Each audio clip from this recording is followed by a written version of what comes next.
I'm your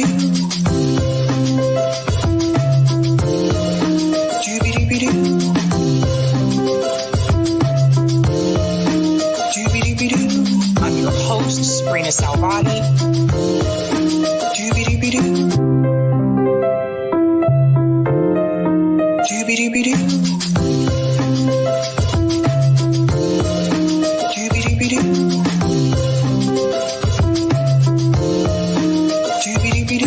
I'm your host, Sabrina Salvati.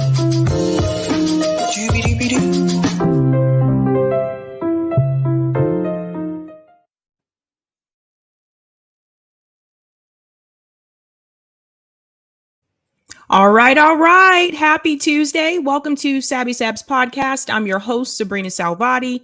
If you are new, I want to let you know that Sab's podcast is a part of Revolutionary Blackout Network. You can catch me there on Thursdays for the Roundtable and Friday for the Sabby Show. And you can catch me here Monday, Tuesday, Wednesday, and Friday. So I have a special guest with me tonight, at least for the beginning part of the show. Teddy is back. He's been here before. Teddy, welcome back. Thank you, Sabby. By the way, I love the intro. It's very, it catches, like I'm going to start humming that tonight, I think. So I'm looking forward to the interview again. So we had a great discussion last time. So looking forward to part 2. Thank you for having me. No problem. So for those who are not aware, Teddy is running as an independent candidate for Virginia for Congress. So Teddy is here to talk about his campaign and why he's running in the first place and why he's running as an independent. So Teddy, you sent me an article, and I want to go ahead and start with the beginning part of this because this has a lot to do with the reason why Teddy is running for office. So let me go ahead and share this. All right, so this article is written by Teddy. It says, when the bill comes due, 14 years of enriching Wall Street by impoverished Main Street is about to come to a crashing halt. So here we go. Imagine you are severely behind on your mortgage and your house is about to be foreclosed. Making matters worse, you are underwater because you kept refinancing your home in order to take out the equity and purchase things you can't afford. A week before your house is about to be repossessed by the bank, you decide to take out a payday loan at exorbitant rates to catch up your past due amount. Do you go to sleep that night thinking that you are in the clear? Of course not. Borrowing money in order to service debt is like eating Big Macs and chasing it with milkshakes to lose weight. Not only is your house still at risk of being foreclosed, by over leveraging yourself, you drastically worsen your financial outlook into the future. Sure, you saved your house for a few months, but now you have 2 bills you have to pay that you can't afford. Most Americans know this to be true. It is utter folly to mortgage your future in order to pay today's rent. And so that leads us into Teddy's campaign. So Teddy, please explain to everyone why you decided to run for office and why you're doing so as an independent. Sure. So just, I guess let me do a little bit of a background. About 7 years ago, 8 years ago, I pretty much withdrew from politics. Obama was the last bite of the apple for me. And so I saw how rigged the whole thing is, how Democrats are no different than Republicans. They just know how to gaslight better. In fact, and then I went through 2 years of homelessness, and I saw the real face of injustice. It's economic in nature, and when it comes to these things, it does not discriminate based on our differences. It doesn't discriminate based on our ideologies. When you're poor, you're poor. It doesn't differentiate based on your color or your gender or your sexual orientation. And so, we're conditioned all the time to fight based on our differences, but we're all in the meat grinder together. And it's, day by day, more and more people are being grounded to dust. So for me, that was an eye-awakening moment. But I think once I emerged from homelessness by the grace of God, I think in a way I kind of learned a lesson because I became very anti-establishment, anti-mainstream media, anti. And it's, I started a website called the Guion Journal, and all I did was pretty much write about the outlandish nature of our politics, the outlandish nature of media narratives. But what I realized recently is that to be anti is to basically mean you have no. What are you for? In a way, you actually are codifying or strengthening the status quo because people need alternatives. And along the way, what I realized is that the system that we have in place, no matter how rigged it is and ineffectual it is when it comes to our needs, we have one or two choices. We could opt for a radical revolution. I've been, I've witnessed that firsthand when I was in Ethiopia. That doesn't really work out too well. I can't think of one revolution that did not end up devolving back into the same tyranny that gave birth to it. Or we could do the one thing which I thought was impossible, but maybe it is not, which is to work within the system and actually change it from within. Now, people might roll their eyes at this because this has been tried over and over again. I used to mock this idea too. But the problem is we kept voting for either Democrats or Republicans to change these two hopelessly corrupt parties. What we had to do as Americans and really human beings at large is to declare our independence from not only from this national game where our voices are being silenced while the whims of billionaires and multinational corporations are being listened to, but really this is global in nature. It's the same thing happening in Ethiopia. It's happening in England and throughout, in Australia, in China, Russia. It's everywhere. So we had to declare our independence and actually empower people that could think for themselves, who are not bought out by the millions and tens of millions of dollars that are being flooded, or even hundreds of millions of dollars that are being flooded into our politics. The minute that you take money from corporations, you are beholden to them. And there's some that argue, well, there's some politicians that are saying that they don't take money, but by the mere fact that they belong to a Democrat or a Republican party, they're both corporations. And both of those parties are beholden to corporations. So, at a certain point, we had to realize that how this game is being played. So for me, running as an independent who's refusing to take a penny from corporations, I know for the most part, this is akin to political suicide because nobody takes you seriously. But I think we're at this inflection point in American history where people are so pissed off with the status quo, going back and forth between, Trump and Biden, and Biden and Trump and Obama and Pelosi. I mean, it makes one sick. So, we need to try something different. And I think part of that is, ejecting new faces and new voices. And these voices cannot, you can't inject new blood into a cadaver and expect it to come back to life. So it can't be as a Democrat or Republican. It has to be complete independence. And part of what I'm banking on is that, my opponent, for example, is tens of millions. His net worth has to be north of $50 million. He's very rich.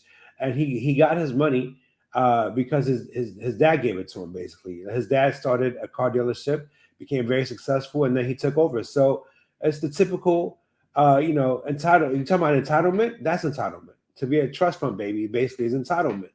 And so what does this person know about the pains of having to go grocery shopping and negotiating between, buying this item or that item or putting it off or putting in gas and wincing at how much money you're spending to fill up gas or not even being able to fill up gas. So these are pains that I know because I'm currently working a full-time job, driving Uber part-time to make ends meet. And this is nothing new. I have an undergrad degree from George Mason. I have an MBA from Johns Hopkins. Yet here I am working two jobs. This is the new normal for Americans.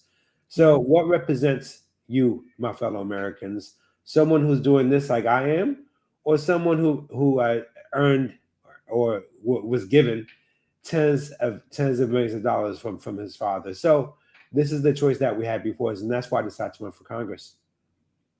Good points. I just want to echo something that Teddy mentioned about going into these two parties. It's very true. Like, even if you're a progressive candidate or leftist, whatever you want to call yourself these days, and you take grassroots money and only grassroots money, if you're going into one of these two parties, it still is kind of a moot point because you're going into a party that is owned by Wall Street. So even though you didn't take corporate money, the party that you're going into did take corporate money. And Right. this is what we're seeing right now that's happening with the squad. We've been seeing for a while.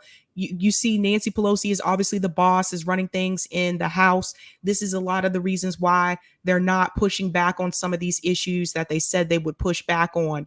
And I think that's a big part of the problem is the money. So you yourself as an individual, you can be very progressive, you can be a socialist, you can run on Medicare for all, you can run on free college, but at the end of the day, you're going into a party that's not going to allow those things to happen. Right. And that's a big part of the problem, I think. No, that's exactly it. So look, when you run as a Democrat or Republican or even an independent like Bernie Sanders and then ends up caucusing with Democrats, you are part of the institution.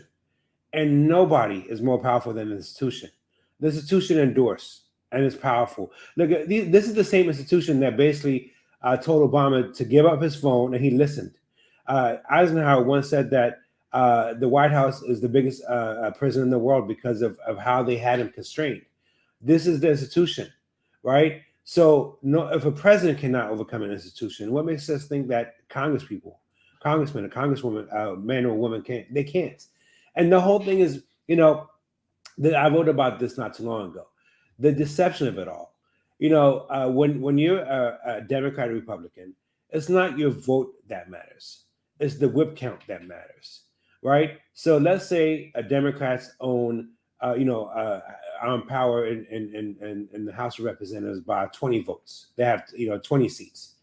Well, a bill comes up that's controversial, and it's close, but they do the whip count, and they're like, okay, this could pass safely by 10 votes, right? So then they will tell 8 of people that are kind of in vulnerable districts, hey, go out there and you can vote against this. You can even speak against it. To be honest with you, just be careful how loud you are, but go out there and show your constituents that you don't necessarily agree with this. Even now, if all of a sudden it gets a lot closer, those same 8 people, they will be whipped. It's called whip count for a reason. They literally are whipping you.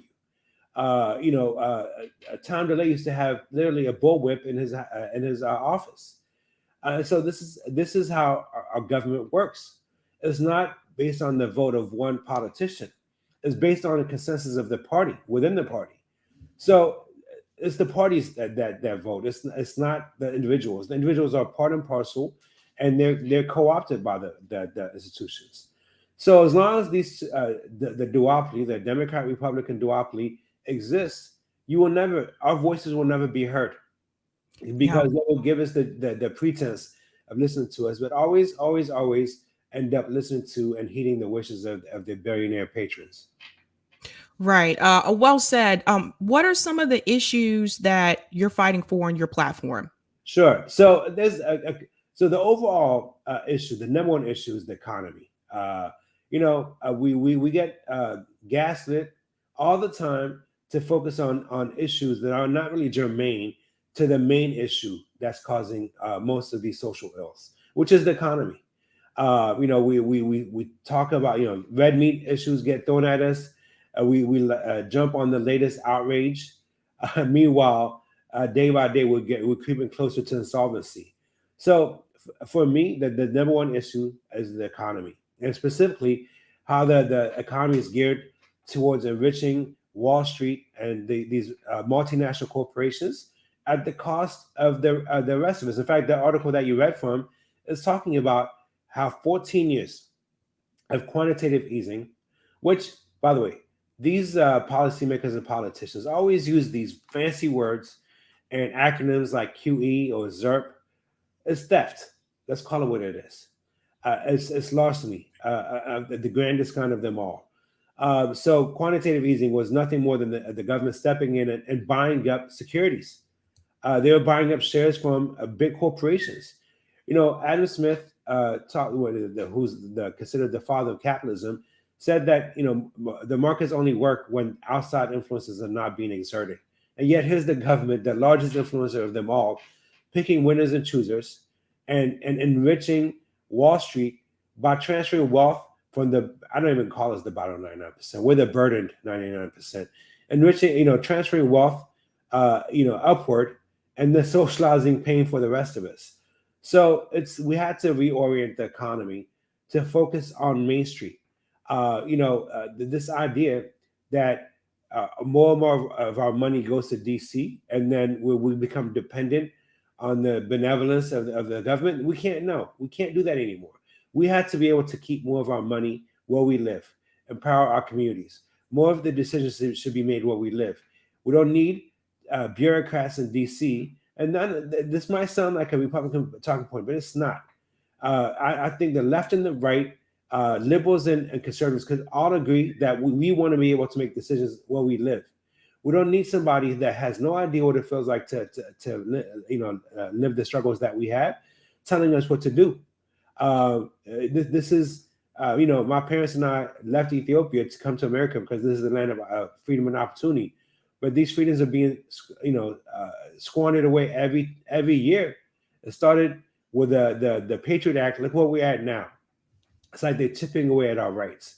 So we need to as much as possible, keep more of our earnings locally, and shop locally, empower ourselves where we live. The communities where we live, and we have to ensure that policies are passed that empower us to do that. And so that's the number one thing. And then there's other things that you can't necessarily legislate, but I think when a person that has the platform of being a congressman could actually lead the conversation, which is to get over this. You and I talked about this before.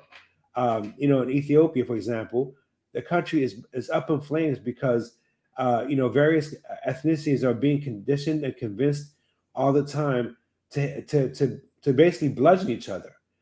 Meanwhile, everyone's suffering. And that type of rank tribalism is destroying the country. But yet the same thing is happening here. We're being conditioned all the time to bash each other based on skin color, on ideologies, on gender or orientation, or whether or not you're religious or atheist, all these differences, all these labels. And then we have demagogues that are foisted upon us to condition us to hate one another. But really, we're all struggling. And so part of a big message that I'm trying to get across is, in a way, what Fred Hampton did in the 1960s. He reached out to the Young Patriot Organization, sat down with them and said, look, we're not each other's enemies. There's, to this day, one of the most iconic pictures I've ever seen. There was a Black Panther Party representative on one side, a YPO representative on the other side, a Black Panther Party flag on one side, and a Confederate flag on the other side. And they realized they're not each other's enemies. And America's history has been steeped in this, where poor whites and poor blacks have been conditioned to hate each other and bash each other while they're all being, pillaged by the plantation owners or the neo-aristocracy, whatever you want to call them now, the global oligarchs. So it's to kind of,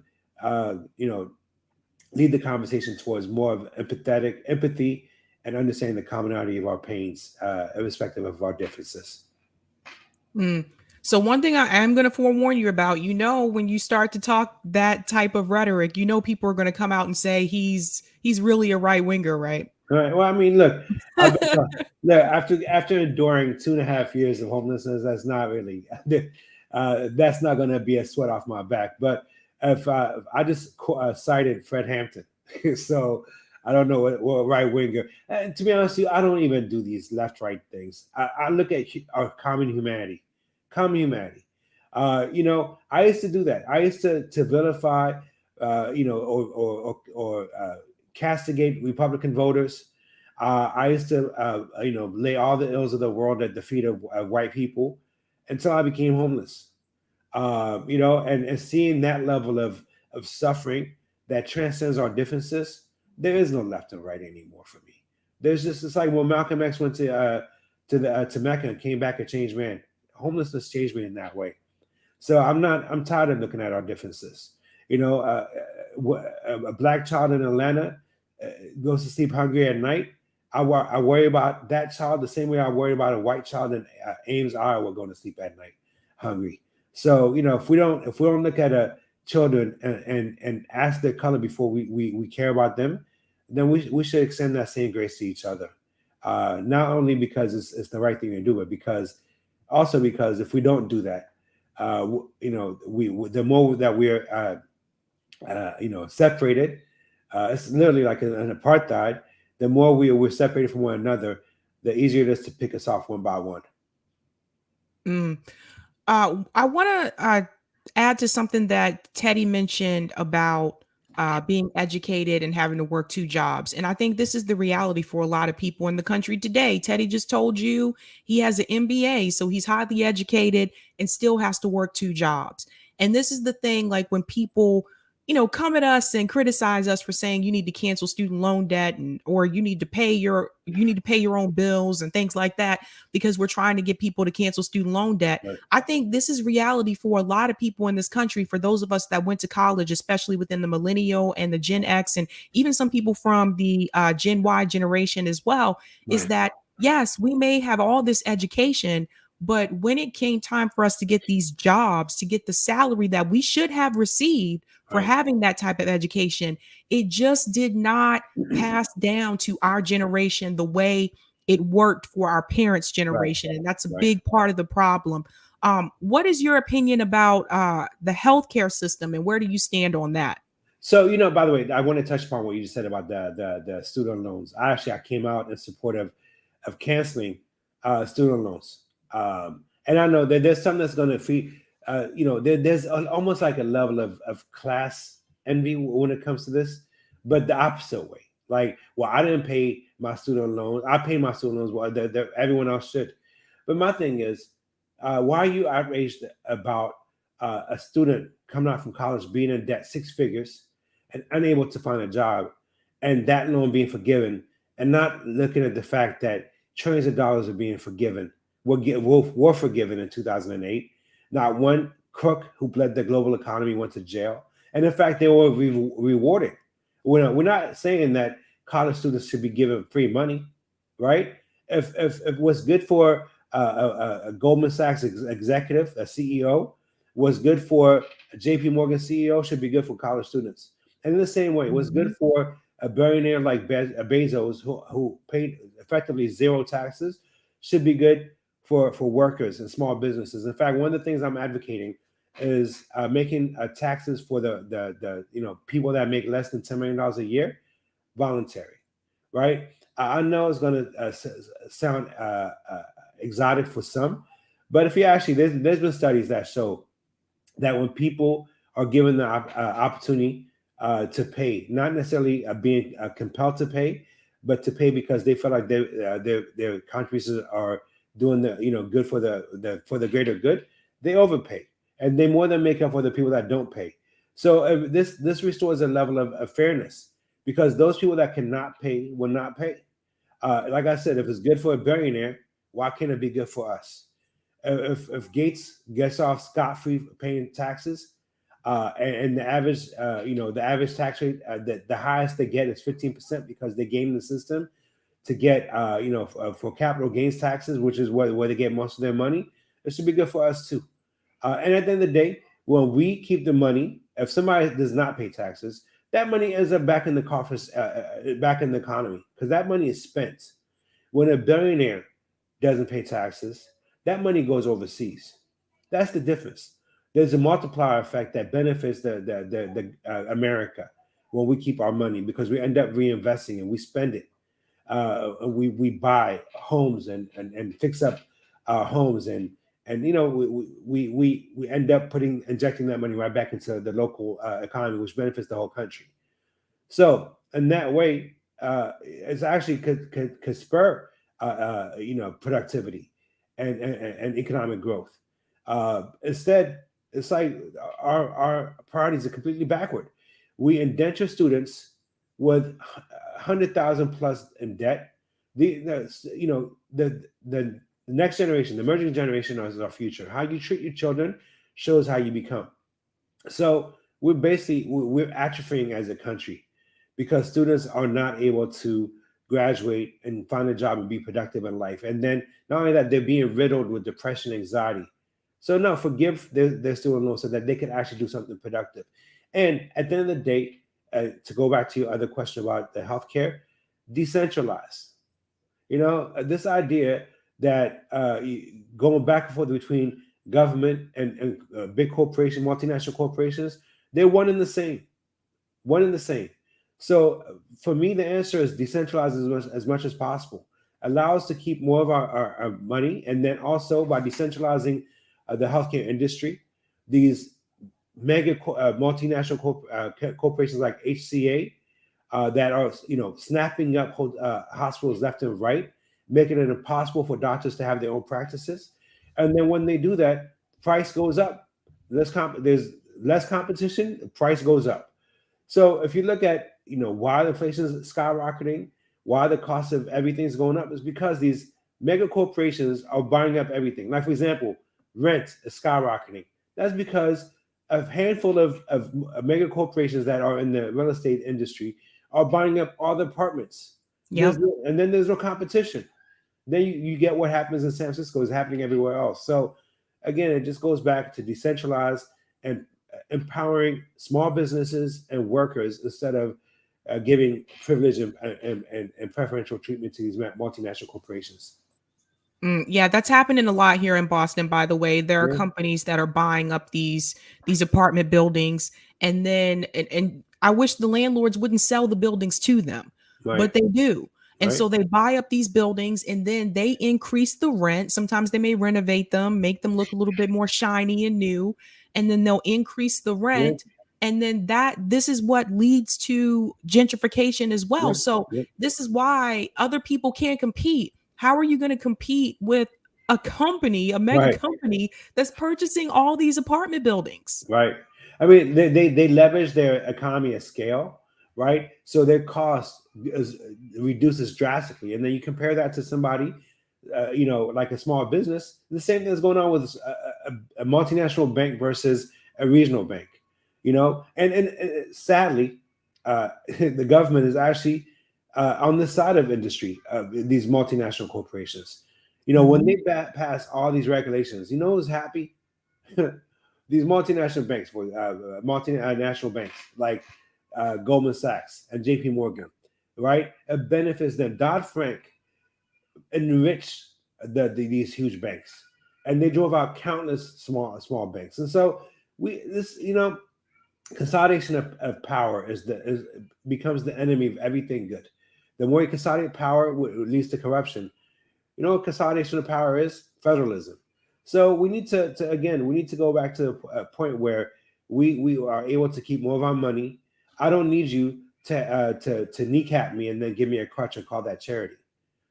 I could take, it's like you go to a village overseas, you empty out the whole lake of fish, and then you give people cans of tuna. No, how about you just let them fish and stop taking their fish? And so it's the same thing in America. Stop emptying out the whole lake and then giving us tuna cans and spam.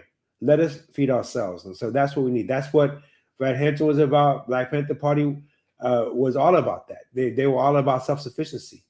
And now look at the leaders that we have are all about peddling dependency. Dependency, you become dependent on somebody, you lose a big part of yourself, and you almost die spiritually because of that. So we need a self-reliance, not dependency. So again, for those of you just joining, Teddy is running for Congress for the state of Virginia. He is running as an independent candidate. Teddy, before you go, where can everyone find you? Sure. So my website, it's Fikre, Fikre. You see the name on the screen, and then number 4, VA as in the Virginia, and then .com, and then of course on Twitter, that's my handle on the screen. It's at Teddy _ F as in Frank IKRE, and same thing on Instagram, except it's a dot instead of underscore. And lastly, if you just use the same Fig Rate number 4 VA. Just find that on all the social media platforms. You can find that everywhere as well. Awesome. Teddy, thanks so much for coming on. Good luck. Thank you so much, Sabby. Always have a great time with having a conversation with you. So I look forward to the next one. Thank you, Sabby. All right. Talk to you later. Thank you. Bye.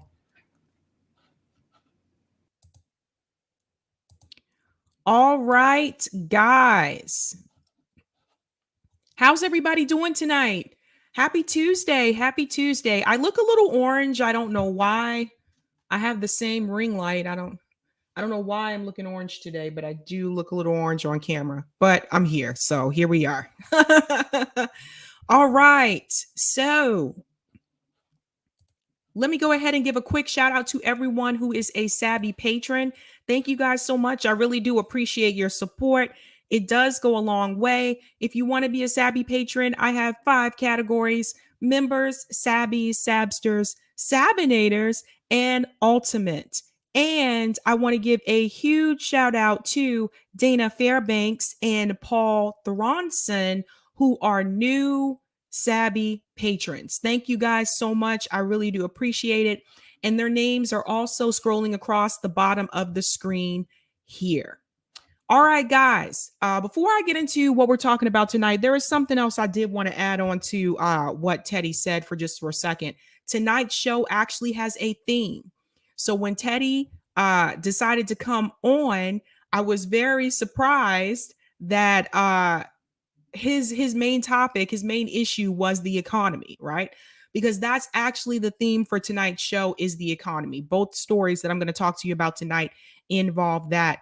But something that I wanted to add on that I think is really important that Teddy mentioned, we need to get back to the point where we support local businesses. And this is something I've cared about for a long time. I always try to support local like when I can.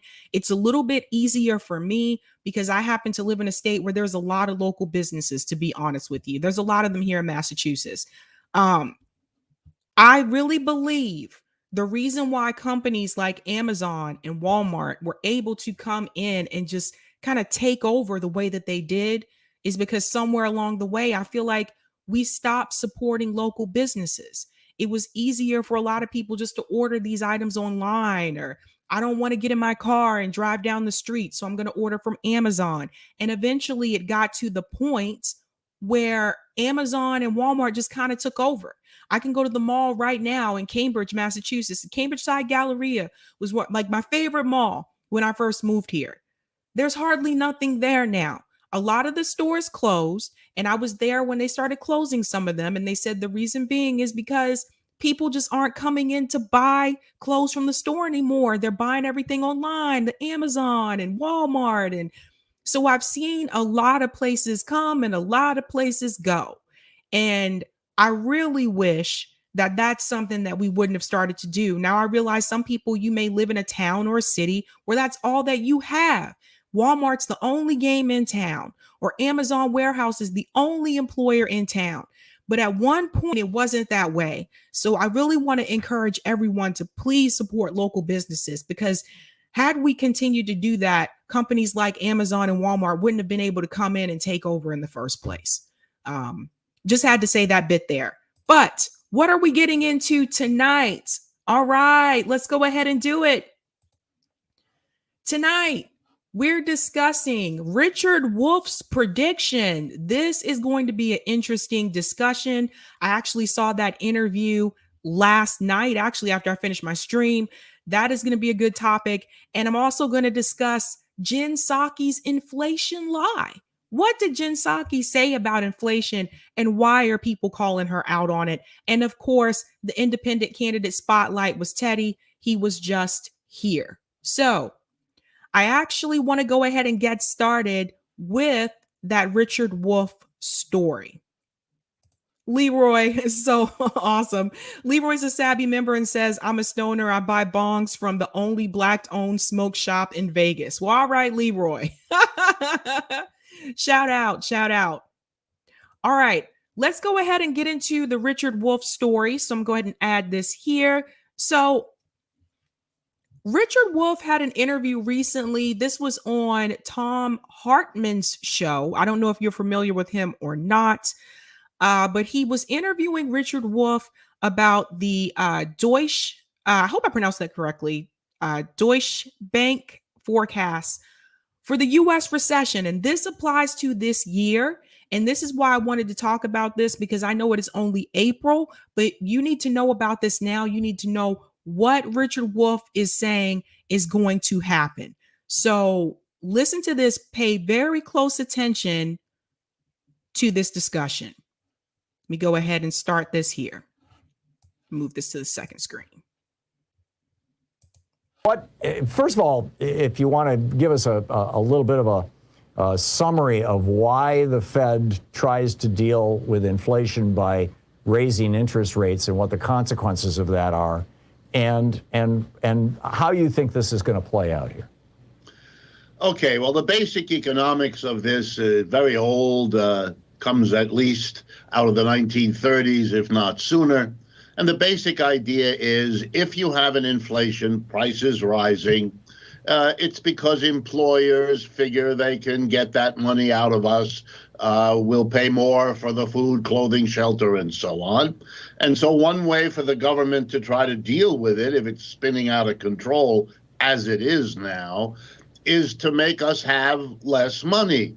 And how does the government do that? Raising interest rates. And the idea is, if you can't borrow from the government the way you used to, because you have to pay higher interest rates, if you're a bank or if you're an institution that deals with the government, if you have to pay the government higher interest rates, you in turn will charge higher interest rates to the individuals and the businesses that come to you. And in short, that will dissuade them. It's a kind of a disincentive to borrow, and that means less will be borrowed, therefore less will be spent, and therefore people thinking about raising prices won't do it or won't do it as much, because they're becoming aware that people and businesses just don't have the borrowed money they used to have because interests have been raised. There are a lot of problems with this. It cannot work. It has in the past failed as often as it has succeeded,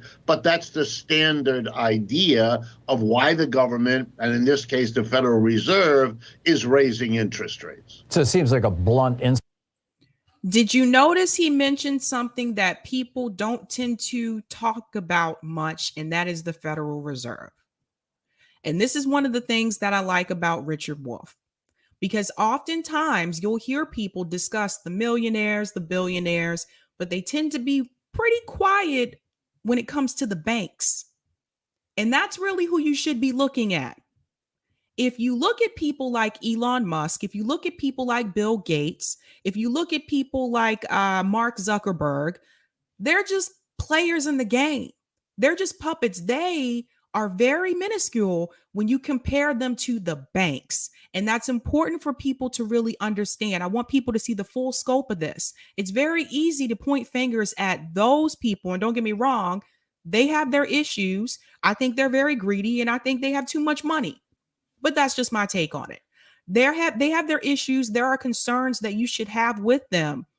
But the amount of money that they have is nothing compared to the banks. It's nothing compared to, we need to talk about the trillionaires. You notice you don't hear people talk about that. They usually stop right there. And Bernie Sanders did this as well when he was running in 2020. He'd usually stop right there at Jeff Bezos, Elon Musk, Bill Gates, Walmart, Amazon. But the people or the corporations you really need to be calling out is Goldman Sachs. It's Wells Fargo.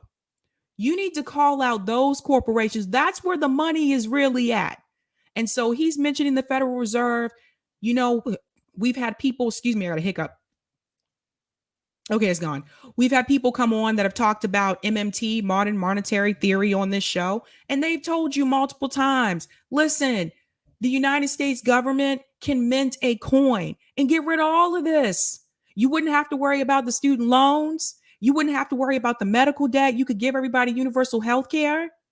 So there are different ways that these economic problems in our country can be solved. Now, Richard Wolff has a little bit of a different opinion when it comes to MMT. I'm actually trying to see if I can get him to come back on again to give his opinion about that. But I like the fact that they mention the Federal Reserve because you don't hear people mention that often. So let's go back into the interview. Instrument, relatively speaking, and arguably it's just increasing competition. In this case, increasing competition for the scarce resource of money, as opposed to breaking up giant monopolies and increasing competition by having a larger number of small businesses, which arguably could also reduce inflation, correct? Right, and it could also have, it could be counterproductive. I'll give you an example that's happening right now.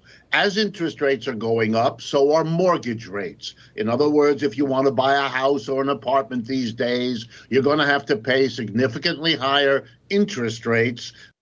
Listen to this, you guys. This is actually what I was trying to warn people about when we talk about the housing situation in this country. I've been through 2008. I do not want to have to deal with that again, but listen to what he says about the housing situation. For your mortgage loan than you did 6, 12, or 18 months ago. But here's the irony. Is that slowing down the demand for housing? Not at all. It's having the opposite effect. It's driving the prices up faster. And the explanation is easy. As people are informed by their banker that interest rates are rising because of the federal action, the banker says to the prospective home buyer, you better borrow now, because if you don't, if you wait a few months, you're likely to be facing even higher interest rates. Does that sound familiar to you? You better go ahead and borrow now. Better go ahead and try to get that house now, because if you wait any longer, the interest rates will be higher. Where have I heard that before? Many of you either heard that yourself or you've heard that from other people. We've been here before. And this is what I was trying to warn people. If you think things are tough now financially, I know the gas prices are high. I know food is expensive. This is nothing. Richard Wolff is going to go into more detail about what is coming for the rest of this year. And this is why I wanted people to really wanted to talk about this subject tonight. I had like 6 stories I was going to choose from for tonight. But I felt like it was really important to cover this because I'm telling you, I don't think most people are going to be ready for this. So let's go back into the housing issue again. And by the way, I sincerely hope people don't fall for this again. I sincerely hope people don't run out and try to buy these homes because they have these lenders and these real estate people telling them you got to do it now because if you wait any longer, the interest rates are going to be higher. I sincerely hope people don't fall for that again this time. I do not want to see people lose their houses again. We can't go through this again. So here we go. We get then the peculiarity that the interest rate increase prompts even more spending, driving up prices. In other words, the opposite effect of what raising interest rates were intended to achieve. And that's not a unique thing happening now. That's a constant problem that this whole policy has to face the risk of not working and even making matters worse. So Elizabeth Warren and Bernie Sanders are arguing, among others, that the way to deal with inflation, that some of the inflation we're seeing is just the result of a spike in demand, just like we saw after World War II, where you had food rationing and everything else there for years, and suddenly people could buy things and they rushed into the marketplace. That's happening now post-COVID.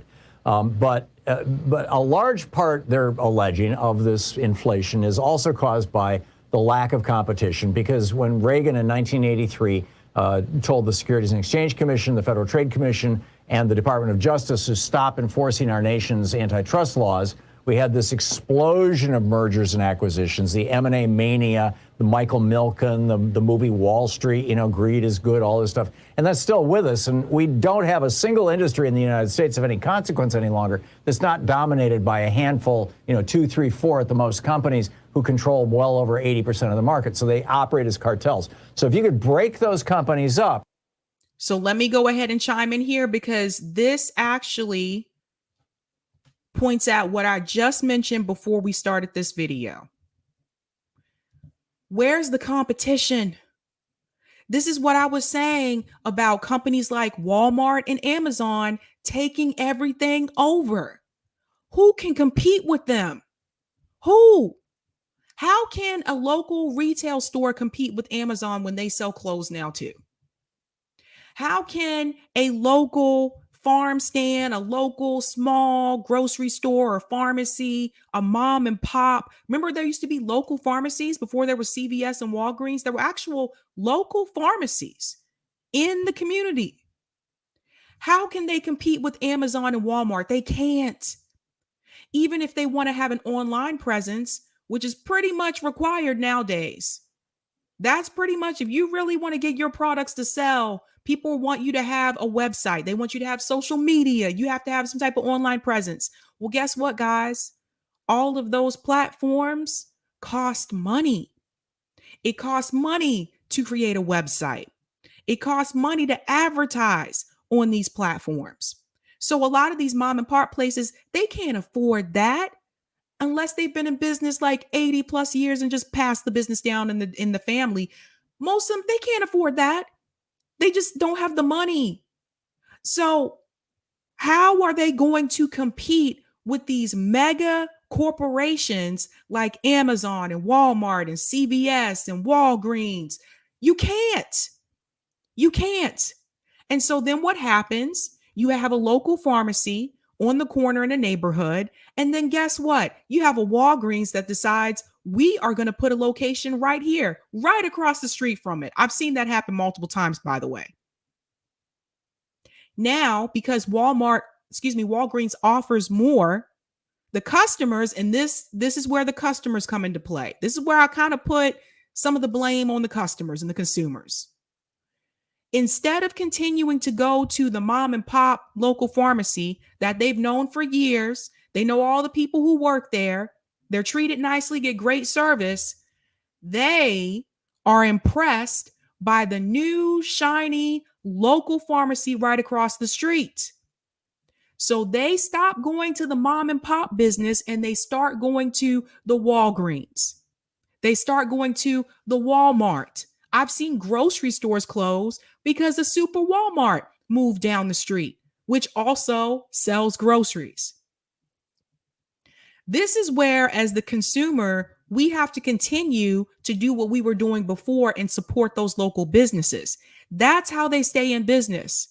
So all the local customers that were used to going to the mom and pop pharmacy, they all now go to the new, shiny, sparkling Walgreens right across the street.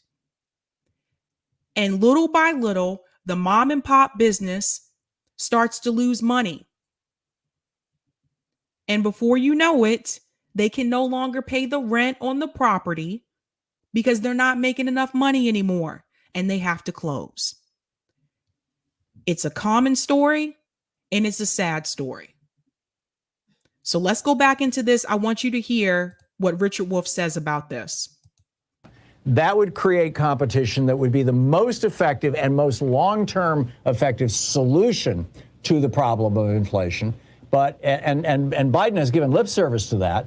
But the Fed apparently doesn't agree with this, or the Republicans won't go along with it, or the administration is afraid to take on these giant interests. Whatever the reason may be, that's not happening. And so they're trying to use, instead of using a scalpel, they're using basically a 10-pound sledgehammer. Well, let me comment a little bit on the many points basically that you're raising. When demand increases, as you put it, after World War II, people should not imagine that necessarily means prices will go up. When demand increases, think of it this way. If there are more people that are about to come into your store, you have two ways of reacting if you're a business owner or operator. You can say, oh boy, I've got all these people coming in, I'm going to raise the price. Absolutely, free enterprise allows you to do that. But there's a second option, which is, oh boy, I've got a lot of people coming into the store. I'm going to order more merchandise and sell more of it to these people. I don't have to raise my prices. I will make more profit by moving more merchandise. In our system, we allow private enterprises to make that choice, even though they're a tiny minority, and we, the majority, have to live with whichever choice they made, either the inflation, rising prices, or what we would much prefer, more product, because that would actually mean more jobs, and that would be the much better way to go. If Mr. Biden were serious, if the Democratic Party leadership were serious, they would be intervening to make sure that the response of business to more demand wasn't a rising price, which we don't want, but was a rising flow of goods produced and passed through to the customers who have this greater demand. That's the first. Did you hear what he just said? If the Biden administration was actually serious about this, about helping the people, they would intervene. Now, they have no problem intervening in other countries, but when it comes to the corporations, they don't want to step in. They don't want to really intervene. They don't want to step in because these corporations, a lot of them, they're their donors. What are you going to do? What are you going to say? How are you going to push back on the same corporations that donated thousands and thousands of dollars to your campaign? And you're trying to run again. This is why we need to get corporate money out of politics. This is just another example. Let's go back in. First thing. The second thing is, Tom, let's take a step back. What are we doing in this economic system we're living in? We have just put our people, the vast majority of our fellow Americans, through one of the worst public health disasters in our country's history, through one of the major economic crashes of our capitalist system. That's in 2020 and 2021. Now, in the latter part of 2021 and this first part of 2022, we hit them in the face with an inflation outrunning wages. And now Deutsche Bank, as you rightly foreground, is telling us, oh, wait, we got one more thing to hit you with, a depression or a recession, which is how we're going to deal with the inflation, which is how we dealt with, I mean, this is, you're building, and I say this with all humility, you are building a reservoir of anger and bitterness and, frankly, disappointment in our economic system that ought to have the folks at the top little less eager to squeeze more profit and a little bit more worry that they may be destroying the goose that laid the golden egg for them. Right. So he is predicting that we are headed into a recession. Not right now, but the latter part of the year. And this is what I was afraid of. Here we go again. And so I sincerely hope that if that does happen, that is enough fire to really get people out in the streets. I really hope that is enough for people who are on the right, the left, or people who really don't care about politics at all to get out in the streets and raise hell. Because at that point, what do you have to lose? I would not be surprised if this year we're going to see more people lose their homes again. Not because they're being evicted, but because they just can't, they have no money. They have no money. I would not be surprised. And for people who are homeowners, obviously, if you can't afford to pay your mortgage, one of the things you can do is sell your house, correct? How are you going to sell your house if there's no one to buy it? Who's going to buy it besides the people who are already rich and already have multiple homes? I don't think they want to come get my house. My house is small. They're not trying to come here. So then you're going to have all these people with these homes that they can't sell. So where are people going to go? What are people going to do? And this is what I was afraid of. How much longer can people continue to pay these high gas prices? How much longer can people continue to pay the high prices at the grocery store? Do you want to know how much it costs? I shouldn't tell you guys. I'm going to tell you guys. I was trying to make a recipe that my mom makes. Part of that recipe involves steak. $20 for one. I've never paid $20 for one steak. This is not a filet mignon. Just a regular steak at the grocery store. That's where we're at now. And obviously, that's not something I can have all the time, obviously. But what is happening here? When are we going to put some type of pressure on the politicians? Well, on the donors. When are we going to put pressure on these people to actually give us a decent life and a better way of living? When are we going to do it? Because if we go into a recession later this year, like Richard Wolff is predicting here, and Deutsche Bank is predicting as well, if this happens, all the people who are like, vote harder and vote blue no matter who, can fuck off. Because what are you going to say then? What are you going to say come November after midterms and we are into a recession? What at that point has voting done? This is why I really want people to pay close attention to the class issue and the class divide and take less of your focus off of this red versus blue. At the end of the day, neither one of those parties are trying to help people right now. Neither one of them are stepping in. What is happening here?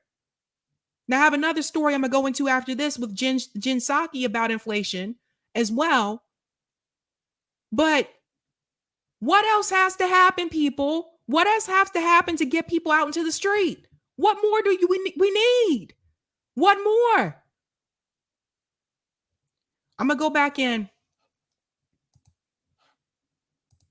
Right. So there are a number of tools that could be used. One that I mentioned and I'm enthusiastic about is enforcing our antitrust laws.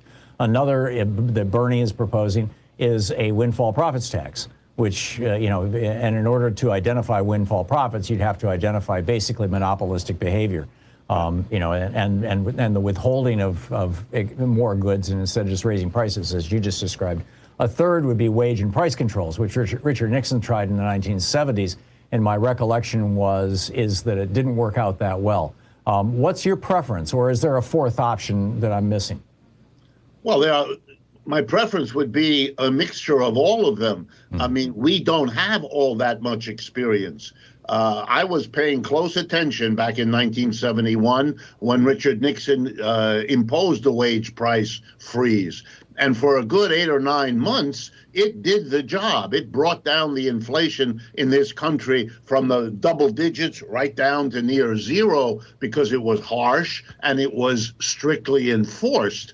Now, many, many interests went to work, Republican, Democrat, and so on, to undo that wage price freeze, to open up the exemptions that had been written into it in the first place so that it could be undone. And they were ultimately successful, which I'm not surprised at. But I wouldn't draw from that it couldn't be done if you had a government really committed to do it. And if you had a government that was committed to do it. A wage freeze, a price freeze, if you had a government that was committed to doing it. And this is going to go into my point about what Jen Psaki is going to talk about here in a minute. A lot of people are pointing fingers at the corporations, but the government can intervene, and they're not doing so.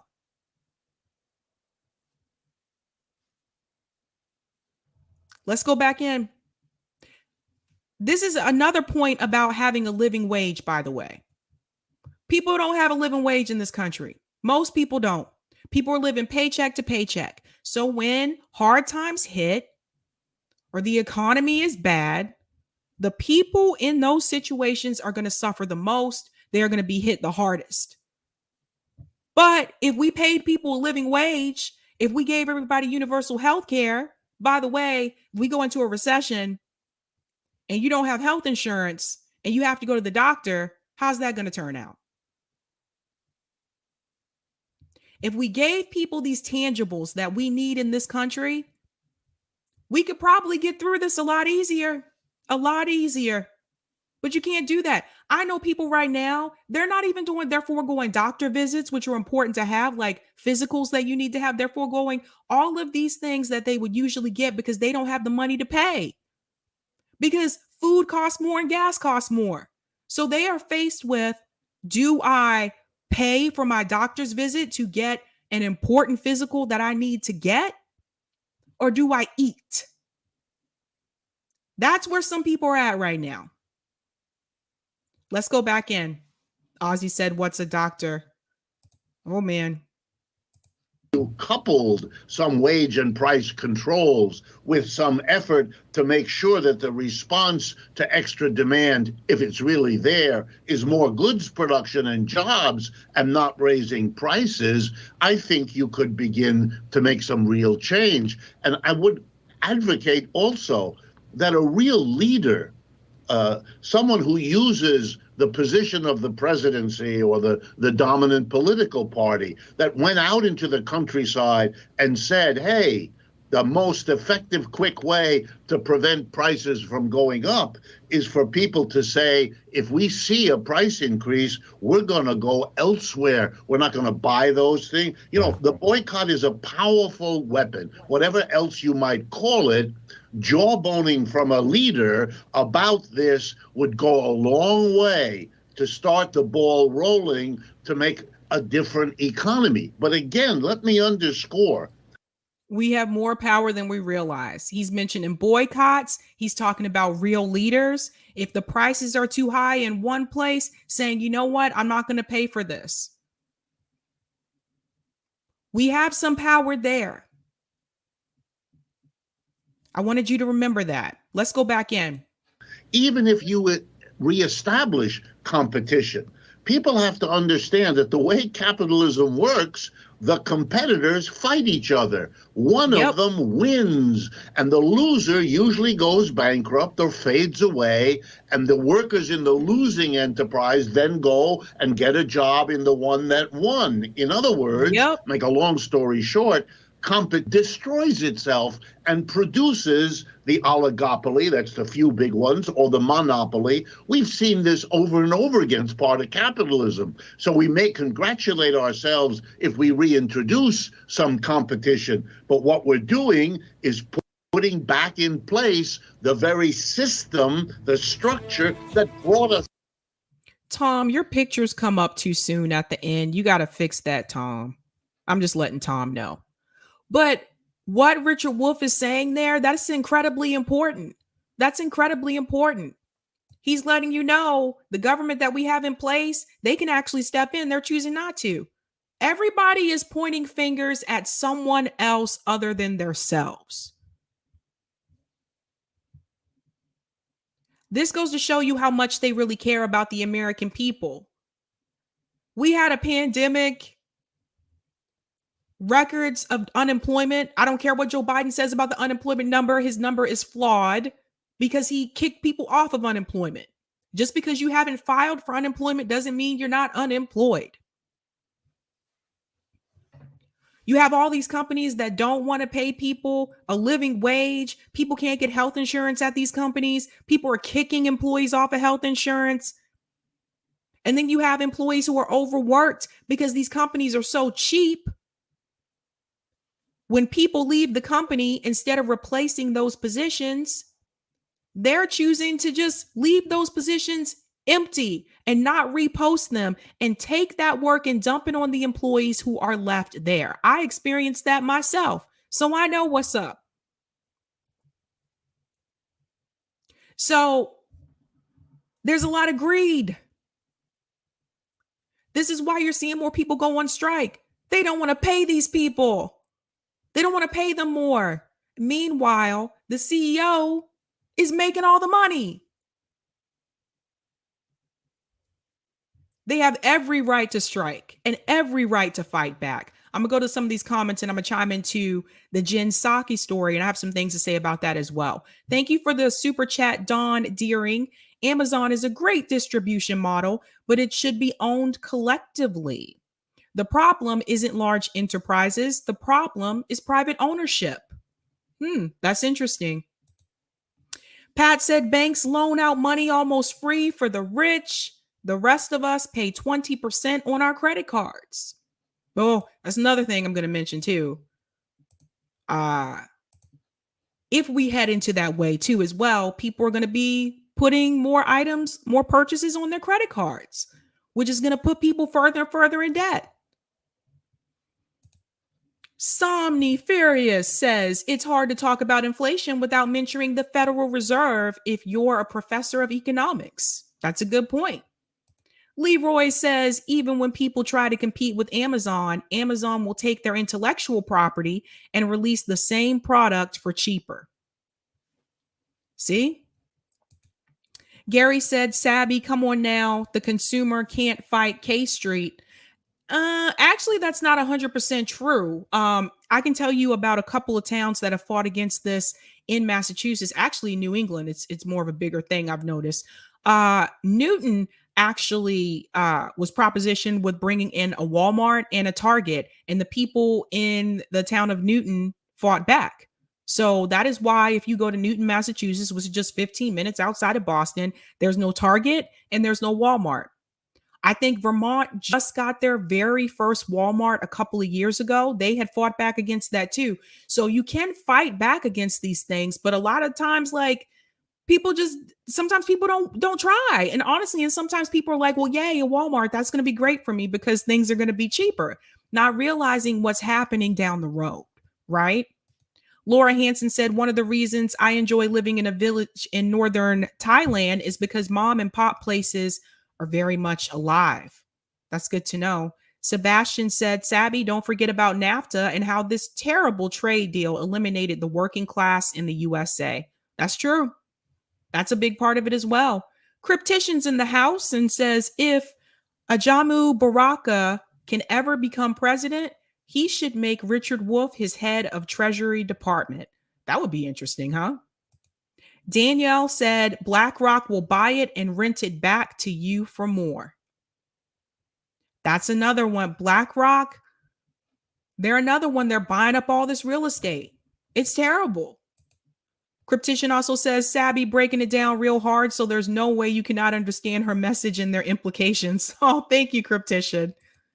Ilhanner says, this is what our government looks like when we let hedge funds run the government. Creative Experiments, poor Tom Hartman still wishing for the ghost of FDR to save him. Oh, Tom. All right, I'm going to get into our final story tonight, and that is Miss Jen Psaki. So Miss Jen Psaki recently was at a press conference, and of course, she was questioned about inflation in this country. Listen to what she says. You make sure I line it up here. Listen to this, you guys.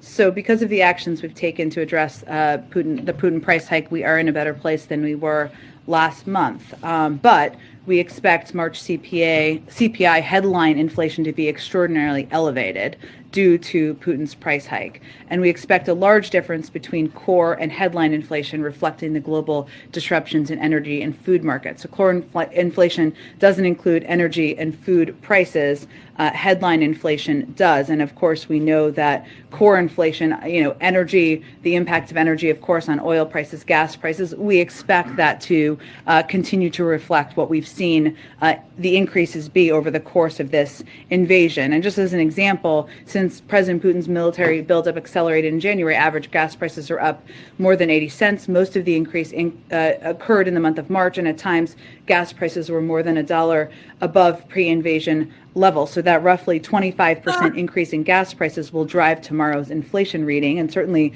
it's not a surprise to us, but we certainly think it will be reflected. This woman is a paid liar.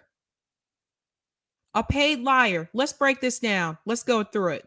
Let's have some fun. So because of the actions we've taken to address the Putin price hike, we are in a better... The what? The Putin price hike? What is she talking about?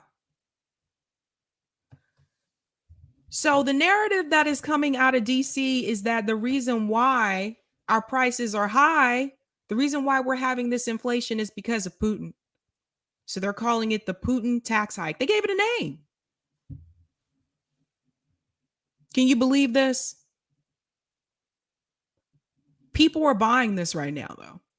People are believing this. When all they have to do is just remember, go back to last year, before this invasion even began, prices had already increased. Now, I'm really big on groceries here, if you haven't figured that out. I'm the one that likes to grocery shop.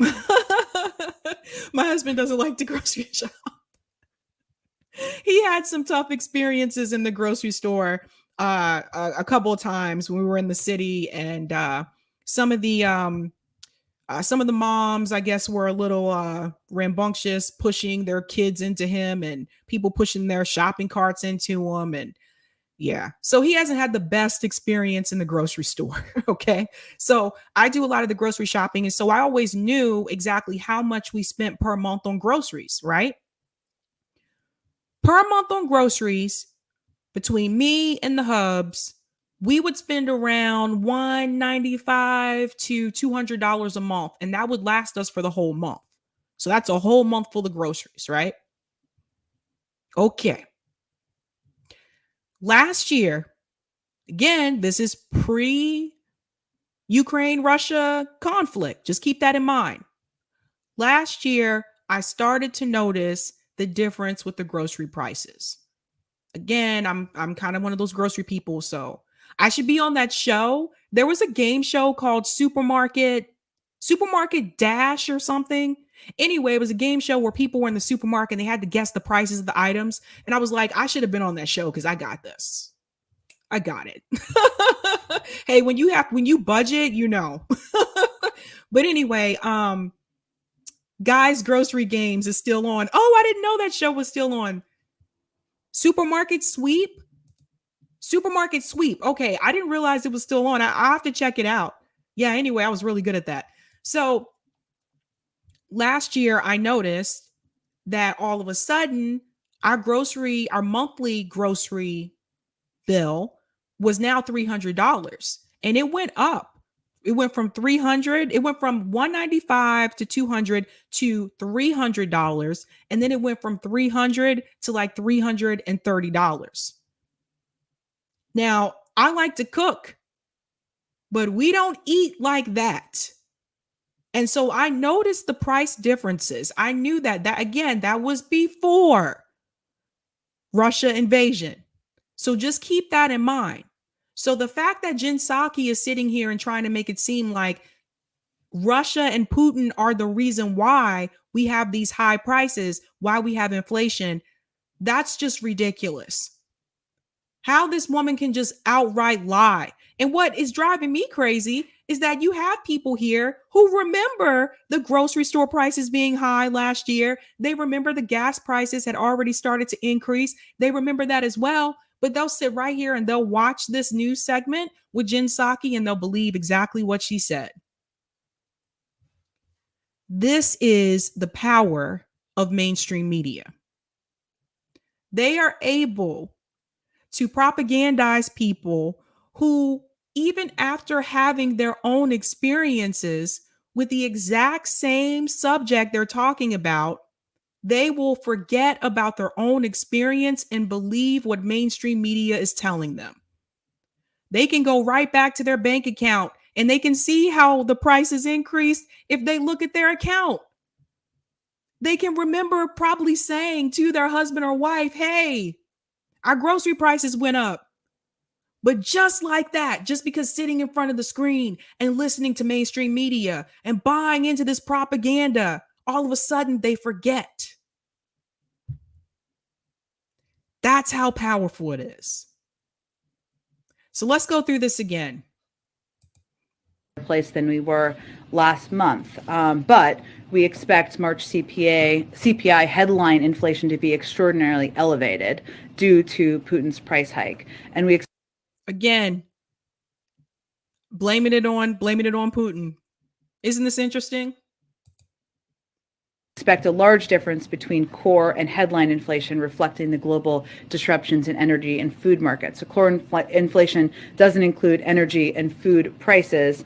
Headline inflation does. And of course, we know that core inflation, energy, the impact of energy, of course, on oil prices, gas prices, we expect that to continue to reflect what we've seen the increases be over the course of this invasion. And just as an example, again, she's bringing it back to the invasion, but I just told you guys the grocery store prices already have went up last year. The gas prices had already started to go up. I told you guys these things were already happening. In her own little subtle, sneaky way, she is blaming it on Russia. She is blaming it on Putin without saying the words, this is Putin's fault. This is Russia's fault. You see how they do that? They say these words like, oh, it's the Putin's tax hike. And yeah, well, we saw these numbers increase after the invasion. That's how they do it. That's how they do it. Example, since President Putin's military buildup accelerated in January, average gas prices are up more than 80 cents. Most of the increase occurred in the month of March, and at times gas prices were more than $1 above pre-invasion levels. So that roughly... Again, see what she just did? Gas prices were up $1 more than pre-invasion. See how she slid it in there again? So far, how many times has she said it? I think that's 3 times. This video clip is only 1 minute and 6 seconds. 25% increase in gas prices will drive tomorrow's inflation reading. And certainly it's not a surprise to us, but we certainly think it will be reflected. Listen, guys, let's count the number of times that she references that it's Russia's fault without saying it's Russia's fault. Here we go. Let's count. Oh, you can't see my hand that way. Oh, I have to bring it over here. I got to do like this. All right, I'll put my hand here. Here we go. Let's go.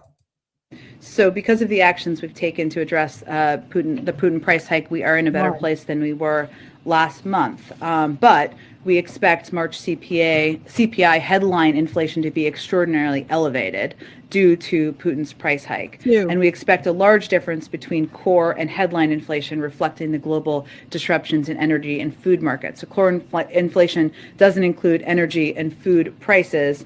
Headline inflation does. And of course, we know that core inflation, energy, the impact of energy, of course, on oil prices, gas prices, we expect that to continue to reflect what we've seen the increases be over the course of this invasion. And just as an example, since President Putin's military buildup accelerated in January, average gas prices are up more than 80 cents. Most of the increase occurred in the month of March, and at times gas prices were more than $1 above pre-invasion level. So that roughly 25% increase in gas prices will drive tomorrow's inflation reading. And certainly it's not a surprise to us, but we certainly think it will be reflected.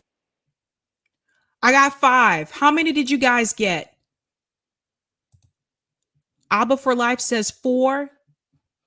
Yipper, you got 5? I got 5. Okay, 5 times. Again, this clip is 1 minute and 6 seconds. And in that short time frame, she was able to blame Russia without saying it's Russia's fault 5 times. That's how the propaganda works.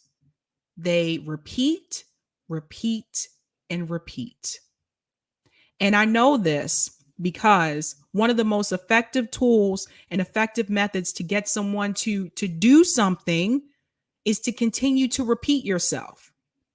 This is actually something we used to do with the students. We're not trying to propagandize the students, but The way I would get students to remember that they're supposed to do something is I would constantly remind and constantly repeat. That's how they would remember to do it. Mainstream media does that, but when they do it, they're doing it for propaganda. The more you hear them say it, the more likely you are to believe that it's Russia's fault, that it's Putin's fault, that it's whoever. It could be anyone, right? Isn't this the same thing that they did with Iraq, with the Iraq war? The number of times they kept repeating it and repeating those talking points, and eventually you believe it. That's how it works. I'll take those comments on Rockfin, and then I got to show you guys something about the economy as well. I'll take those comments, Eric. Saul, I'm sorry. I'm sorry. Saul said, I hated my teachers that constantly repeated. I'm so sorry, Saul. All right. Thank you for the tip on Rockfin, Laura. Thanks so much. Thanks for the tip, Roger Meadows. What you were saying about mom and pop shops being gone ties into some parts to need for the right to repair. That reverse, this allowing independent repair shops to open up the products to repair. I didn't make yesterday's show, was a quarterly co-op ride call and saw a show on Rewind. Following comment ties into what you're saying. Amazon, Starbucks, Walmart, and Dollar Tree think unionization is a threat. They fail to see the real threat on the horizon. Us, the worker co-ops. We are the real threat to the corporate existence because unlike unions, we're not trying to negotiate with you. No, we're trying to replace you as the common business model. Give workers what they want or watch yourselves be taken over and we'll take all of it. Sabby, workers vote against unions out of fear that the corporation would pack up and leave. Thanks for this as well. I saw at the end of yesterday's show of something you are doing with Dr. Stein on a general strike to demand for our dream list of items. The stuff that you read from the website regarding healthcare, environment, narrowing income inequality, and a whole host of other things. I heard about 7 or 8 ballot initiatives matching each of those subjects you can run. I think since it is tomorrow, it's too late. But next time, you guys have these things that right there, just like I said on your weekend BI show, is the perfect opportunity in setting together signatures for these incentives to go on the ballot. Or if they're already are on the ballot, educate and strategize in that setting on how you are going to educate Massachusetts voters to vote for all of what you mentioned. Thanks for this as well. Staten Island is where all the New York cops live. Sab, when you bring candidates on, can you allow for question time? I would have liked to have pressed him on a couple issues regarding the banks. I'm putting 2 links in the YouTube chat as it refers to Chicago Congressman Danny Davis, National Infrastructure Bank. One link talks about how it can finance infrastructure. The other deals with financing affordable housing. Yes, Roger Meadows, I can do that. It's up to the candidate, but I can definitely ask them that. Thanks for the super chat, Colin. Funny how the media was after Sarah Huckabee Sanders for lying, but not Psaki. Party loyalty at its best. Yes, that is 100% true. I am really orange tonight. I don't know why it's orange in here. I don't know. Oh, well. Thanks for the super chat, Colin. So there's something else that I want to show you guys in reference to the economy. Now, this is coming from Robert Reich. I hope I pronounced his name correctly. Robert Reich, don't get me wrong. Like, he talks a lot about corporations and worker rights in those subject areas. But at the same time, he's more of a liberal per se. But I want to show you something that he mentioned. And I saw this on Twitter, and I'm going to go into the article. He said, holding corporations accountable shouldn't be a partisan issue. Average working Americans, many of whom voted for Trump in 2016 and 2020, are being shafted. Now listen to this. Now I'm going to go into this article that he wrote here. Let me make this a little bit bigger. All right, that's perfect. He said Biden needs to start going after large corporations if he wants to win again. This is by Robert Reich.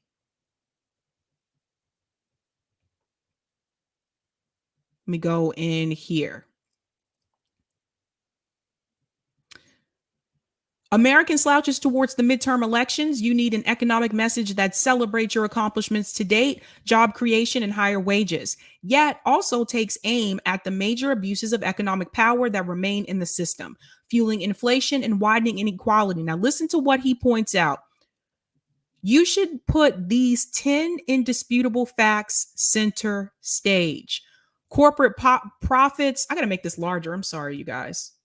Thank you. Corporate profits are at a 70-year high, yet corporations are raising their prices. 2, they are not raising prices because of the increase in cost of supplies and components and of labor, which are real but expected when an economy goes suddenly from a pandemically induced deep freeze due to meeting the soaring demands of consumers who are emerging from the pandemic. Corporations enjoying record profits in a healthy competitive economy would absorb these costs. Let's go to 3. I have a point here. Trust me. Follow me with this. Instead, they're passing these costs on to consumers in the form of higher prices. In many cases, they're raising prices higher than those cost increases, using the cover of inflation to increase their profit margins even more.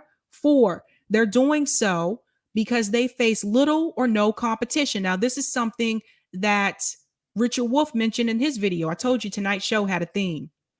Richard Wolff also mentioned not having any competition. If markets were competitive, companies would keep their prices down to prevent competitors from grabbing away customers. Not going into the whole White House thing. 5, since 1980s, 2/3 of all American industries have become more concentrated. 6, corporations are using these near record profits to boost share prices by buying back a record amount of their own shares of stock. Notice down here, he mentions Goldman Sachs. In the first 2 months of 2022, S&P 500 companies have disclosed authorizations to buy back $238 billion in stock, a record pace according to Goldman Sachs, which expects $1 trillion of buybacks this year, an all-time high. You see that? Yeah, Jared, you're right. Reich will occasionally make good points, but overall, he's a POS. Yeah, but I have something to say even after this about something I noticed was missing from this long article. 7, most American workers have barely had a wage increase in 40 years. That's adjusted for inflation. Although corporations have recently given out wage increases in response to post-pandemic surge in demand, these wage increases have been almost completely eroded by price increases. And I would also argue which corporations is he referring to, because some corporations have done that, but some corporations have not. I'm going to talk about this tomorrow, but there's 2 more companies that have just announced that their employees are going on strike. So I would like to know which corporations he's referring to, because I'm pretty sure Dunkin' Donuts ain't giving out no higher raises. I'm just saying. Let's go back in. Let's go to 8. You guys can read this on your own too. I'll put the link in the chat. As a result of this, income and wealth are being redistributed upward from average working people to CEOs and shareholders, including the wealthiest people in America. But I would also argue that this was always an issue. This isn't something that just started during the pandemic. This was already a problem where the CEOs and the shareholders were making the most money and the people at the bottom were making just enough to get by. So that itself has also always been a problem. It may have increased during the pandemic, but it was always an issue. Number 9, wealthy Americans are now paying a lower tax rate than the working class. Some are paying no taxes at all. Again, that's something that's been a problem for a while. It's been a problem. I mean, let's remember also under Donald Trump, remember Amazon wasn't paying any taxes. So let's just keep that in mind. That's what we were saying when we said Joe Biden kept some of Trump's tax cuts. So let's remember that for the businesses. And 10, big corporations have accumulated a substantial amount of political power, with which they've beaten back lower drug prices, prevented higher corporate taxes, and amassed unprecedented corporate warfare. Now, I'm going to put this link, or Eric, can you put the link to this in the chat so people can read the whole thing themselves if they want to?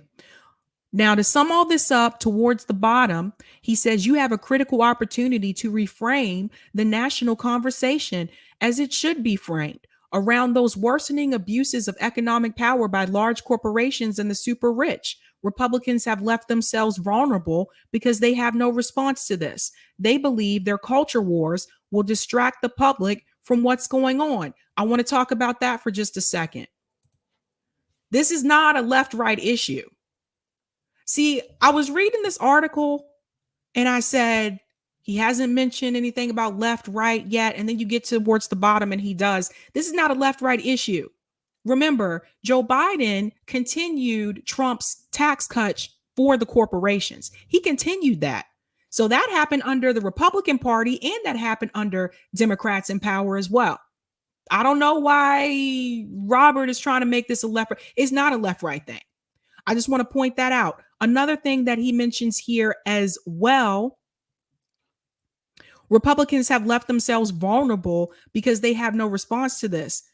So have the Democrats. It's not like Joe Biden's trying to fix this either. Why would that be? I'm going to get to that in just a second. He says they believe their culture wars will distract the public from what's going on. People can say the same thing about the Democratic Party. People say the Democrats also have culture wars. See? So then he gets to this portion here and he says, this is not and should not be a partisan issue. Right. But if he knows that, then why did he try to make it a partisan issue? Republicans have left themselves vulnerable because they have no response to this. This is not and should not be a partisan issue. Average working class Americans who voted for Trump in 2016 and 2020 are being shafted. So this is the part I want to address. This is not and should not be a partisan issue. Let's talk about this for a second. Out of everything that I just read to you from that article, he's basically giving Joe Biden advice. That's what that's really about. Just FYI. But there is one piece that is missing. He doesn't mention the why. And if you don't remember anything that I tell you on this show, one thing I do want you to remember and take with you is, remember, always follow up with the why. Why is it happening? This is not and should not be a partisan issue. It's not a partisan issue. So why is Joe Biden not stepping in, like Richard Wolff told you before this story, how the government can intervene here? Why is he not stepping in? Why is Joe Biden continuing Trump's tax cuts for the wealthy? What he doesn't mention to you in this article is the reason why this is happening in the first place is because both parties are corporate. Both parties support corporations. That is why Joe Biden, Trump, Daffy Duck, whoever you have in office at that time, we make this a little fun. That is why they are not going to step in and fix it. That is why Joe Biden is not hitting back at the corporations. Let's go back up to the top. What did he say at the very beginning of this article? Biden needs to start going after large corporations if he wants to win again. So he's letting you know that even he realizes that Joe Biden is not going after these large corporations. What he is not telling you in this article is the reason why Joe Biden and Trump, the Democrats and Republicans, neither of them are going after the corporations. The reason why they're giving these corporations major tax breaks, they're giving the rich and the wealthy major tax breaks, is the same damn reason why they don't want to give you universal health care. They don't want to cancel student loan debt. They don't want to give you free community college. They don't want to give you free paid parental leave, is because both parties are corporate.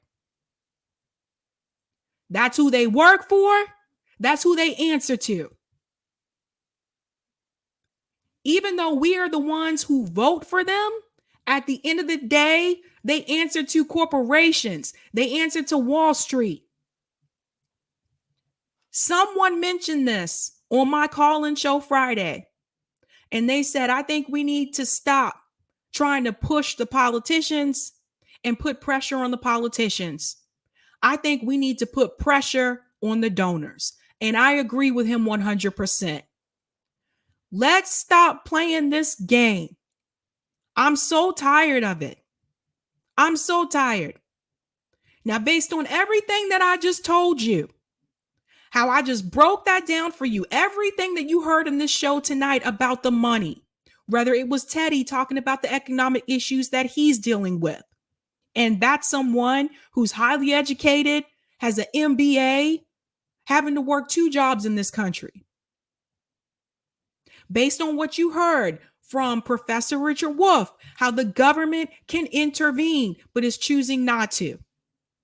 Based on what I just showed you from Jen Psaki's lies about inflation, how she's trying to put the blame on Russia instead of the United States government taking full responsibility for this.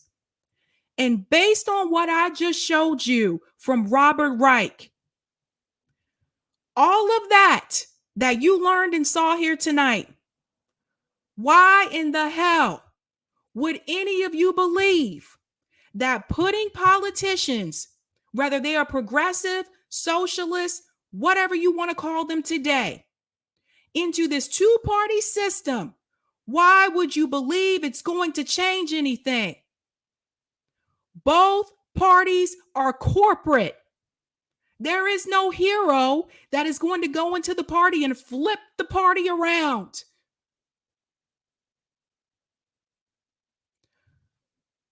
I think what we need to be putting more of our energy into is the labor struggles, mutual aid, and direct action.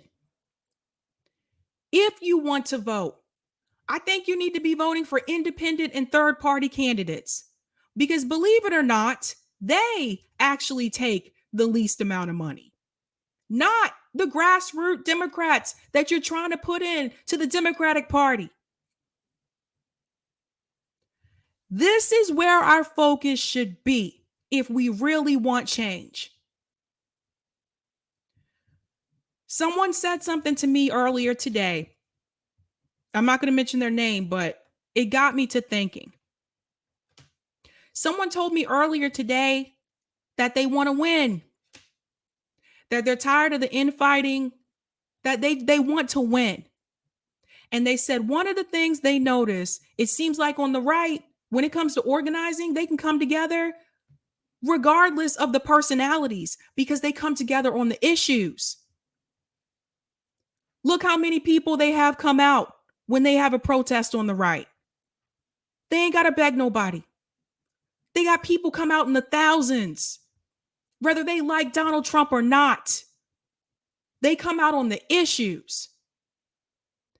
And I've been thinking about what they said today. And they do bring up a good point. There used to be a time where on the left, we came together on the issues. We don't do that anymore. Maybe we came together on the issues because Bernie Sanders was running on those issues. Sometimes I look back on it and I realize some of those people that I met out there supporting Bernie Sanders, had it not been for Bernie, I probably would have never met those people. We would have never been together. I think a lot of us put our hope into a personality when we really should have been more passionate about the issues and not so much focused on Bernie Sanders. Yes, Bernie was running on good issues. He brought the conversation to the table. But the minute Bernie Sanders suspended his campaign in 2020, how many people walked away? If you cared about the issues, you should still be fighting and pushing for the issues. I think some of us got involved with a cult of personality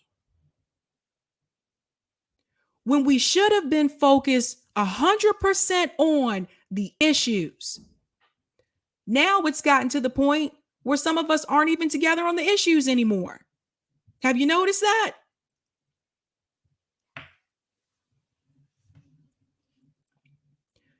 I think this is why we don't win on the left. This is exactly why we don't win.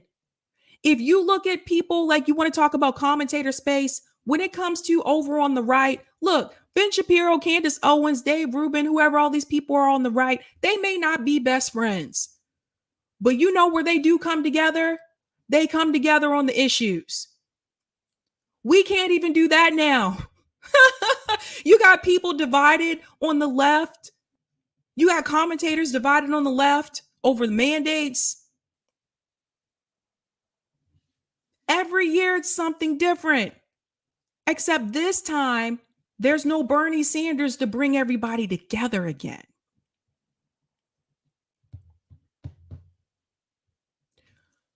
I think we need to focus on the issues. And this is how I put it out there. Maybe we need to make another list. Maybe we need to go back and revisit some of these issues that Bernie ran on that we were all so passionate about. Maybe we need to create a new list. Who knows? Expand that list. But the fact that people like Afeni and people like Rome are out there on the ground going to these protests, MCSC and a lot of people from In Network were in DC. There were 2 protests in DC this weekend. There was one for Assange and there was one for In the Wars. And the numbers of people that could be there if we just came together on the left, we could really accomplish a lot. Because that's one thing I'll say about the right. They don't let the podcaster conflict, they don't let that stop them from fighting for the issues. They're going to come out and support it. They come together. Why can't we do that here? Too much focus on the personalities instead of the issues. I think that's a big problem. I'm going to go to some of these comments. Thank you for the super chat, Black Fruit. So Reich thinks his best advice is to help Biden win again. Nice try. The people need a win, not the Democratic Party. Don't listen to him. Love listening to you. Thanks, Sabs. Thank you so much, Black Freud. Thank you so much for the super sticker, E.G. Butler. Thank you. And thank you for the super chat, New Sally Who Dis. I like that name, New Sally Who Dis. It's too late. Half the left pushing for war. Don't even get me started on that one. Don't even get me started on that one. I will take these comments here. Thank you for the tip on Rockfin Roger. The dumbest thing Joe and Dems did was make the child care tax credit expire in an election year where the opposite party usually gets the House since Clinton. That's true. Hey, Reich, maybe you should have told him last year to make permanent and do an executive order of Medicare for all, then allow Medicare to negotiate for lower drug prices, student debt relief, take weed off Schedule 1, list and reinstate requiring cores to disclose spending on union busting. Thanks for that, Roger Meadows. Oh, I don't know what happened. knew Sally who this. I saw that. Sorry. Thanks for this tip as well, Roger. Don't forget voting for good BI, Sab, not just voting for indie and third party candidates, and using the general strikes, mutual aid, and direct action to strategize on using BIs as well. Direct action combined with direct democracy, which is issued based. Ballot initiatives, which is nothing but a sentence on a page. You won't find BI in a corruption, sex, Me Too scandal, or said something out of touch. Just a why or in answer. Thanks so much for that, Roger. So what are we going to do?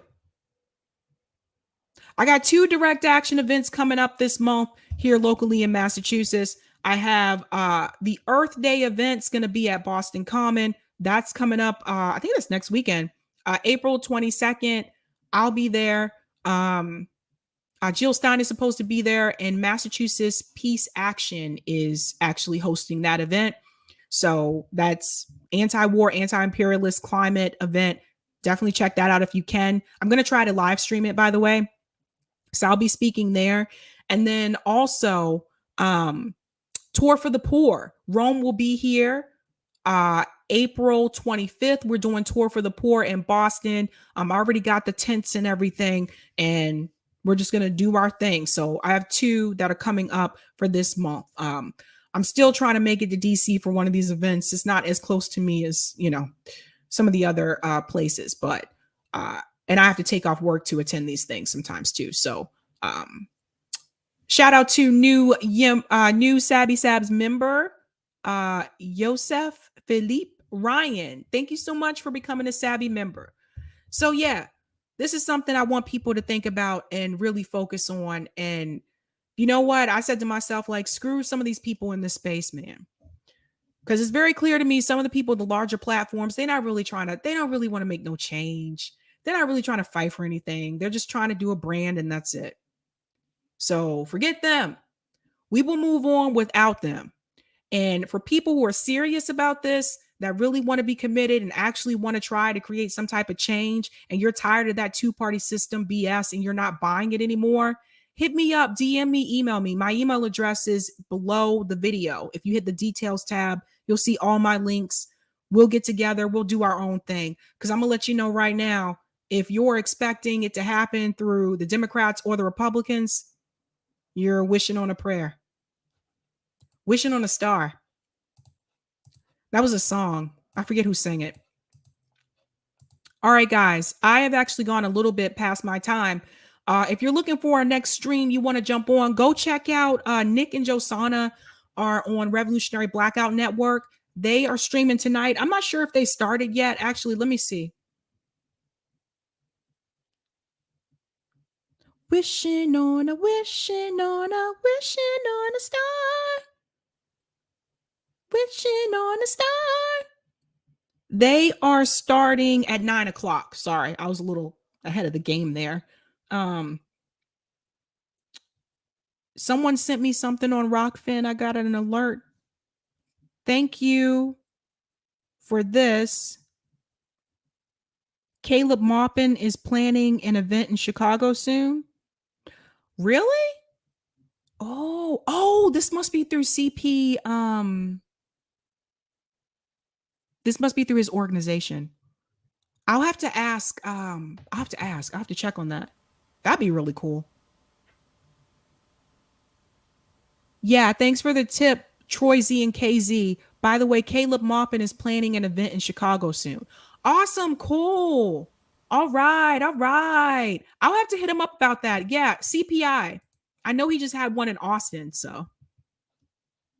I will travel. I'm not just only going to try to do things in Boston. Like I said, I really want to go to one of the DC events and some of the ones in New York too. It's just getting the time off from work is a doozy. Yeah, thank you guys for everyone who came out tonight. Guys, don't forget, if you're following me here, follow me on Rockfin and Odyssey as well. I hope you guys learned something from tonight's show. I don't always do a theme per se, but it did just happen that the stories I picked tonight really did focus on the economy. So that is something I have been doing more. I've been watching more videos about the economy and reading more about it and about inflation. Particularly Professor Wolff. I've been watching like a lot of videos with him, and I highly recommend if you want to learn more about it, do that as well. Cryptician, I am on Odyssey. I thought I put the link here. I'm not sure. I don't know if I don't know. Odyssey's not the best. I don't want to say it's not the best. It's just one of those ones I do forget about sometimes. I don't really know why I forget, man. Sabs, Odyssey. Why does it take people to the food shortage one? That's the first one that shows up when you look me up. That's weird. That's funny. Oh, my music almost played. Sabs food shortage. Yeah, I don't have many followers on Odyssey because I don't think a lot of people, I don't think I've told many people I'm on there. Here's the link. Yeah, there's the link to Odyssey, but it's also in the details tab. And if you guys were looking for my other links, they're all below the video. Like, so if you just click that little tabby, you'll be able to see all the other links and stuff.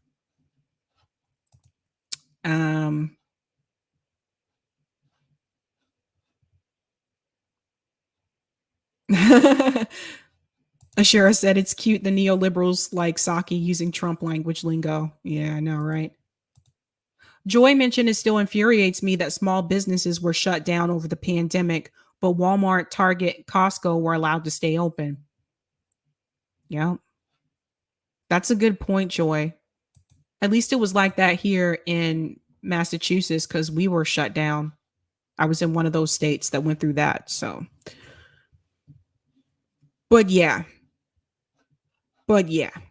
All right, guys. As usual, Eric will clip something from tonight. That'll post tomorrow afternoon. I'll be live again tomorrow night.